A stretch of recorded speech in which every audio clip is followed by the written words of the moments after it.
वैसे तो हमारा जो हिमाचल है वो बहुत ही खूबसूरत है और इसका कोना कोना खूबसूरत है। तो जो हमारा किन्नौर है इसको भी कुदरत ने बहुत सारी खूबसूरती बख्शी है। और रहा ये सांगला वैली के बारे में, मैं ये बताना चाहूँगा, खासकर सांगला गाँव, इसकी जो सरहद है वो आपको गाँव से गाँव को भी मिलेगी, गाँव से डिस्ट्रिक्ट टू डिस्ट्रिक्ट, यहाँ से जब हम रूपिन क्रॉस करते हैं तो डिस्ट्रिक्ट शिमला, और हम इस तरफ चले जाएं तो फिर उत्तराखंड को कैच कर लेते हैं।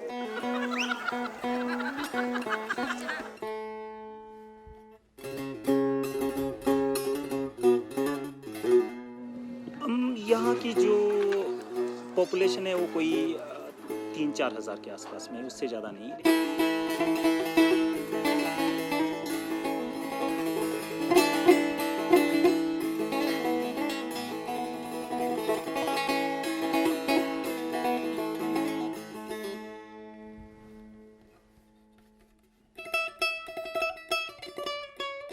ये एक्चुअली ऐसा है कि हम ये जो किन्नौर प्रदेश है, किन्नर कहते हैं कि देवताओं, नागों और गंधर्वों के बाद का कैटेगरी है, उसके बाद इंसानों की कैटेगरी मानी जाती है।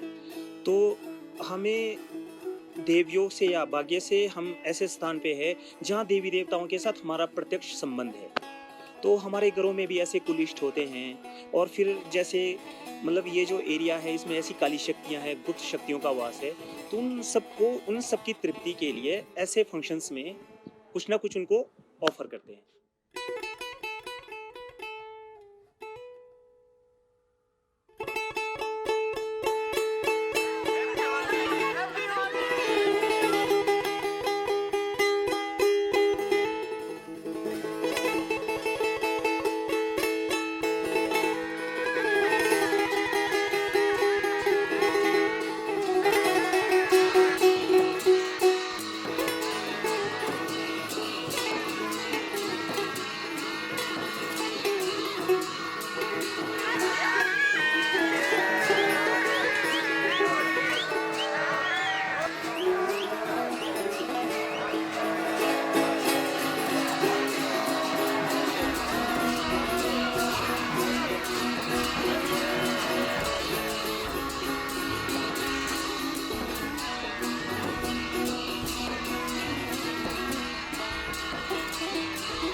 जैसे हनुमान जी के साथ वो जो खेल खेला जा रहा था, आपने उस में गौर किया होगा, एक झंडा वो मतलब राक्षसी प्रवृत्ति को प्रतिनिधित्व कर रहा था। हमारे सनातन धर्म में सबको पता है कि हनुमान जी अभी कलयुग में भी विद्यमान है, विराजमान है, वो कहीं ना कहीं होते हैं।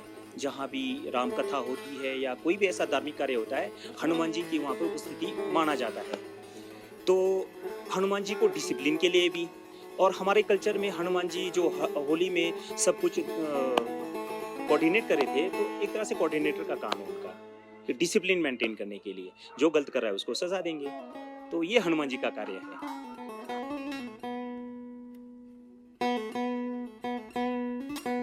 उसके बाद आता है बाबाओं का। तो जैसे कि हमारे सनातन धर्म में है कि शैव भी थे और वैष्णव भी थे। आपने उनके गेटअप से भी देख लिया होगा कि जो वैष्णव थे वो थोड़े से वाइट, उनका मतलब उस तरह का गेटअप होता है। जो शैव थे वो शिव को मानने वाले थे।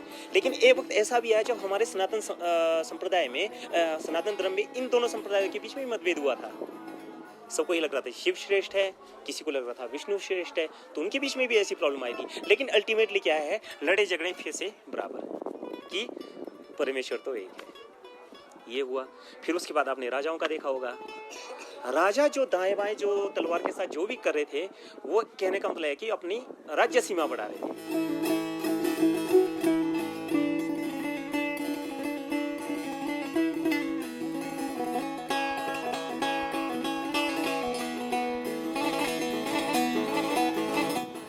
उसके बाद फिर आपने देखा होगा जो दो मतलब नारी श्रृंगार किए हुए थे, नारियों के बेस में थे। और फिर आपने ये भी गौर किया होगा उनके एक के हाथ में हंसिया थी और एक में आईना था। तो सिंबल था एक तो मेहनत का, ठीक है, और हमारी जो नारी है हिंदुस्तान की वो सिंबल है ब्यूटी का, मेहनत भी और सिंबल ऑफ ब्यूटी।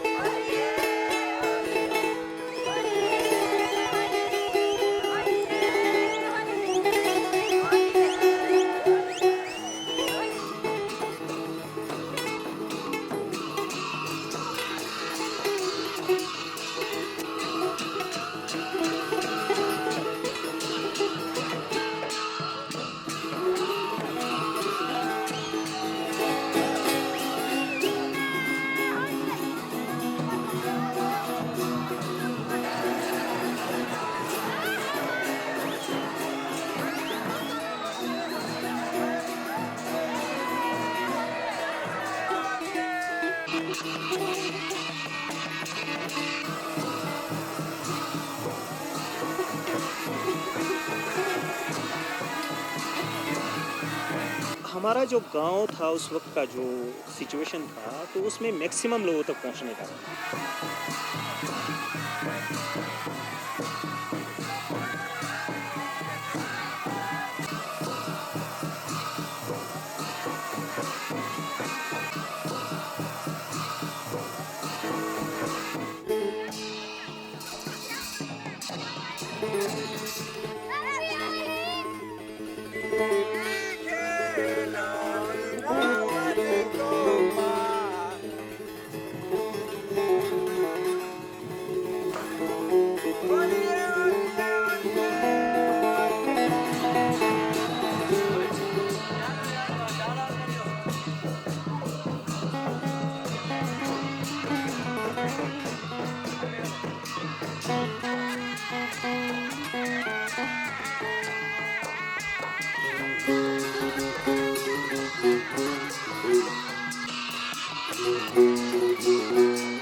ये सबसे आज के दौर पे जैसे मतलब कहते हैं ना चमत्कार को नमस्कार, ये 21st सेंचुरी है और ज़्यादातर जो वक्त है ये साइंस एंड टेक्नोलॉजी का है, लेकिन हम यहाँ पे अभी भी जो फॉलो करते हैं अपने जो देवी देवताओं को मौसम के लिए, क्योंकि ज़्यादातर हमारा एरिया जो है कृषि बागवानी का है।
होता है ना, ये हमारे जितने भी शुभ अवसर होते हैं ना, इज्जत के तौर पे दिया जाता है। ये खुरमानी और बादाम का जो यहाँ के लोकल उसका है, उसी का बनाया जाता है।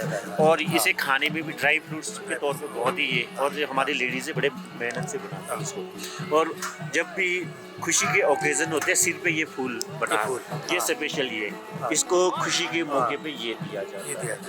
जिस तरह से आपने देखा कि ये एक बहुत ही ठंडा इलाका है, तो और ये फिर हमारे कल्चर और हमारी संस्कृति का एक हिस्सा है, खान पान। तो राजा के समय से ही हमारे को ये परमिशन है कि एक सफिशिएंट मतलब अमाउंट तक हम रख सकते हैं शराब, एक पर्टिकुलर, जैसे कि 50 लीटर तक हम लोकल कंज्यूम करने के लिए। और यही हमारे जितने भी मेले और त्यौहार होते हैं या शादी या जो भी खास मौका होता है, हम उसमें सर्व करते हैं, सब बांटते हैं। जैसे कहते हैं कि सूर, ये सूर तो देवताओं का पेय था।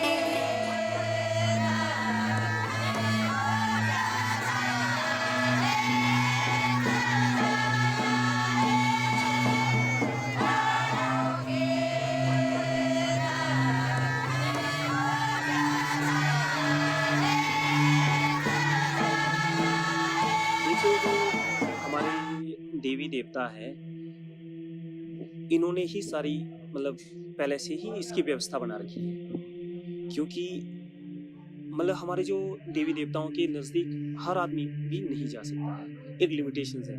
जैसे कि हमारी कम्युनिटी के होंगे या उनकी ड्यूटी पे जो होंगे, फिर थोड़े से उसमें फिर हमारे व्यवहार पे भी डिपेंड करता है कि हम उसके लिए तैयार है या नहीं है। क्योंकि इसमें काफ़ी कुछ चीज़ें होती है ना कि आप नहाए धोए हैं, आपने खाया क्या है, वो काफ़ी चीज़ें मैटर करती हैं इसमें।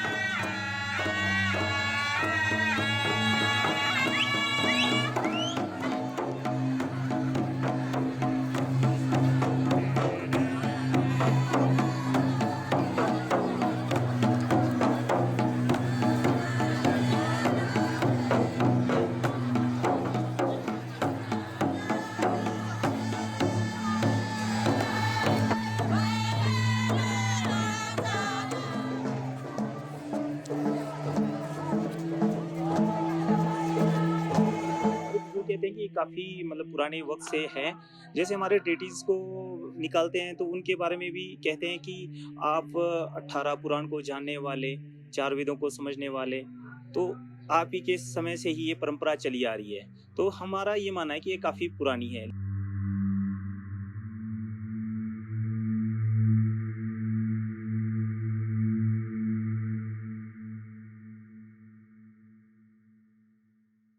हर युग में अच्छाई और बुराई के बीच में संघर्ष होता रहता है, जैसा अब हो रहा है। और मैं आपके चैनल के माध्यम से या आपकी जो सोशल मीडिया आज बहुत एक्टिव है, मुझे ऐसा लगता है कि आपका चैनल देश के बहुत सारे लोग देखेंगे।